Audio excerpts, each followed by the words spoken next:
শান্তিনিকেতন বেড়াতে গিয়ে কোথায় না গেলে ভগবান পাপ দেয় জানেন তো?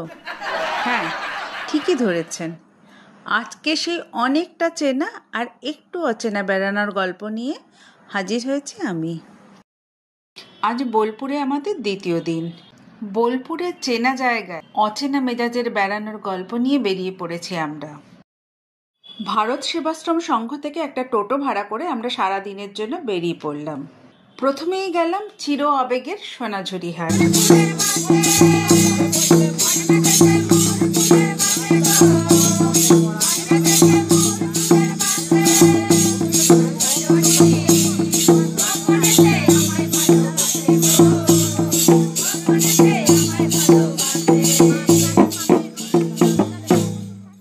সোনাঝুরি হাটের বিভিন্ন পসরা দেখে নাচ গান এনজয় করে আমরা হাট থেকে বেরিয়ে এলাম।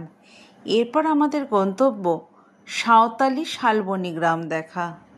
লাল মাটির পথ ধরে চলতে চলতেই আমাদের ভিডিও করা, তাই ক্যামেরার এই মুভমেন্ট।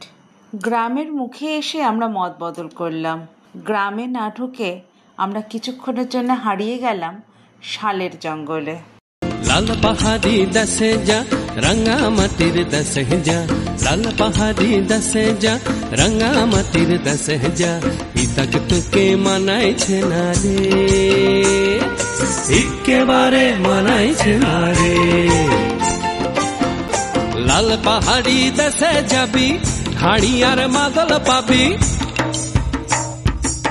শালের জঙ্গলে ঘুরতে ঘুরতেই আমরা পেয়ে গেলাম একটা খুব সুন্দর সেলফি জোন। সেখানেই আমরা বেশ কিছু ছবি তুললাম।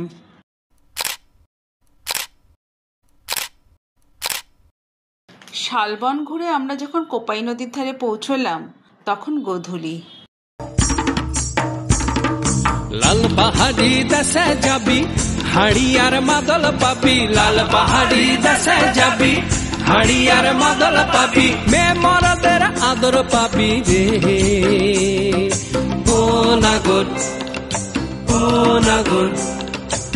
কোপাই নদীকে কুলুকুলু বয়ে যেতে দেখে আমরা আর লোভ সামলাতে পারলাম না, নেমে পড়লাম গোড়ালি ডোবানো জলে।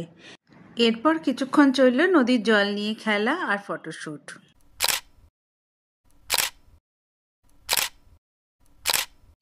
মনের মধ্যে একরাশ মুগ্ধতা নিয়ে আমরা ফিরে চললাম ভারত সেবাশ্রম সংঘের অতিথি নিবাসে।